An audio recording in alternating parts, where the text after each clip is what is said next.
লালমনিরহাটে নিত্যপণ্যের ঊর্ধ্বগতিতে চরম বিপাকে পড়েছে নিম্ন ও মধ্যবিত্তরা। তাদের অভিযোগ, ব্যবসায়ী সিন্ডিকেট এই পরিস্থিতির জন্য দায়ী।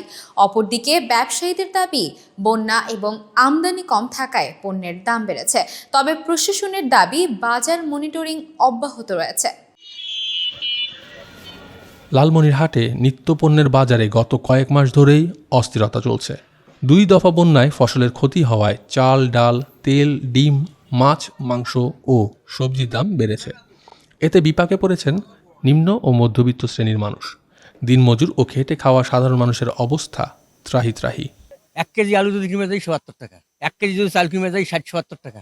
যে বাইজন নিলে ঢাকা শহর নেয় না, সেটা আমার ওটা 70 টাকা 60 টাকা। তাহলে পাশে যদি 400-500 টাকা কামাই করি, তাহলে কয় টাকা থাকিল, তাহলে বাঁচি কেমন করি গরিব মানুষ। ভোক্তারা বলছেন, বাজার পরিস্থিতি সামাল দিতে প্রশাসনের মনিটরিং এবং ভ্রাম্যমাণ আদালতের অভিযান বাড়ানো প্রয়োজন। বর্তমান যে বাজারের অবস্থা, সবকিছুর দাম অনেক বেশি। এই অবস্থায় প্রশাসনের বাজার মনিটরিংয়ের উপর একটু জোর দেওয়া প্রয়োজন। ব্যবসায়ীরা বলছেন, কিছু পণ্যের দাম কমার দিকে এবং মুরগির দাম সামান্য কমেছে। তবে চালের দাম বস্তা প্রতি 50 থেকে 100 টাকা বেড়েছে। গত 1 মাসে চাউলের বাজার বাড়ছে, সেকেন্ডটাতে 100 টাকা, মোটাটাতে 50 টাকা। কাঁচা বাজারের দামে শাক পাতারে তরি তরকারি বাজার একটু নরমে চলতেছে, কমেই চলতেছে।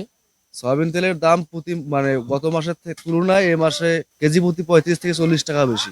ডিমের দাম বরাবরে সবসময় ওঠানামা থাকে, 100 টাকা শতকরা 50 টাকা এরকম। এখন মনে করো আমরা যেভাবে কিনতেছি সেই রকমই বেচতেছি, আর দোকানদার তো আর কিছু করার নাই। এটা তো দেশের সরকারের নিয়ন্ত্রণে নেওয়া দরকার, কারণ এইভাবে বাজার বাড়লে তো আর মনে করো যে জনগণ ভালো থাকতে পারবে না। বাজার পরিস্থিতি স্বাভাবিক রাখতে নিয়মিত তদারকির পাশাপাশি মোবাইল কোর্ট চালানো হচ্ছে বলে জানিয়েছে স্থানীয় প্রশাসন।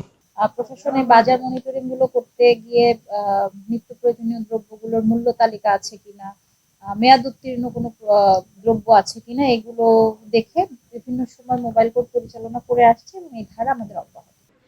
বাজার ব্যবস্থাপনা স্বাভাবিক করার পাশাপাশি নিত্যপণ্যের দাম সহনীয় পর্যায়ে নিয়ে আসতে প্রশাসন কার্যকর ব্যবস্থা নেবে, এমন প্রত্যাশা লালমনিরহাট জেলাবাসীর।